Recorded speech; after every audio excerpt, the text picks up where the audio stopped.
Good morning. ಇವತ್ತು late ಆಯಿತು, ಬೆಳಗ್ಗೆ 3 ಗಂಟೆಗೆ ಎದ್ದುಬಿಟ್ಟೆ. ಲೇಟ್ ಆಯಿತು. ಇವಾಗೇ ಇಲ್ಲಿ 5 ಗಂಟೆ ಆಗ್ತಾಯಿದೆ ಅಮ್ಮನ ಮನೆಯಿಂದ ಬಿಡೋದು.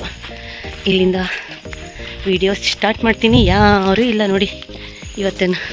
ಅಲ್ಲಿ ಟೆಂಪಲ್ ಹತ್ರ ಇರ್ತಾರೆ. ಯಾವುದೋ ಒಂದು ಆಪೋಸಿಟ್ ಒಂದು ಗಾಡಿ ಬರ್ತಿದೆ ನೋಡಿ.